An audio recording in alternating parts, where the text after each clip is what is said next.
На странице 62 мы переходим к теме «Безнең гаилә» – «Наша семья».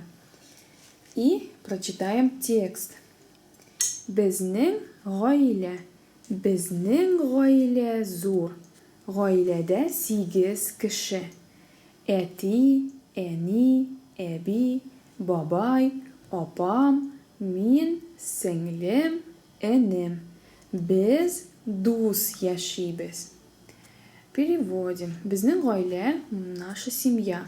Наша семья большая. В семье 8 человек.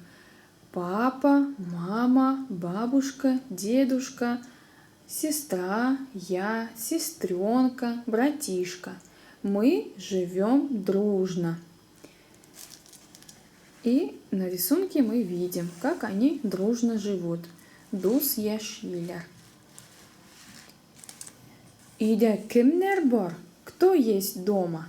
Минем, әтием, әнием, әбием, бабам, апам, сеңлем, энем бар. У меня есть папа, мама, бабушка, дедушка, сестра, сестренка, братишка. И вы также можете сказать, кто у вас есть. Для этого вы просто говорите, например, если у вас есть папа с мамой, говорим «Минем, әтием, әнием, бар». Если есть бабушка с дедушкой, говорим «Минем, әбием, бабам, бар». И так далее. Если есть сестра и сестренка, говорим «Минем, опам, сеңлем, бар».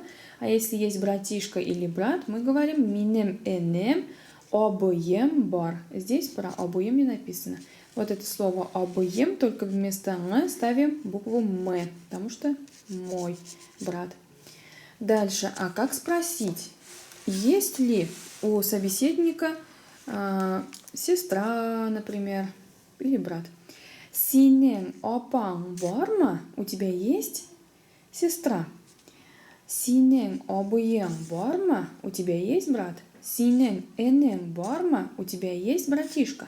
Синен сеңлен барма? У тебя есть сестренка? И как мы должны ответить? Да, у меня есть сестра. Минем опам вместо «н». Вместо вот «н» ставим «м». Минем опам бар. А если нет, мы скажем минем опам юк. Вместо бар ставим юк просто. А «м» исчезает, потому что используется только с вопросительным знаком, потому что это вопросительная частица.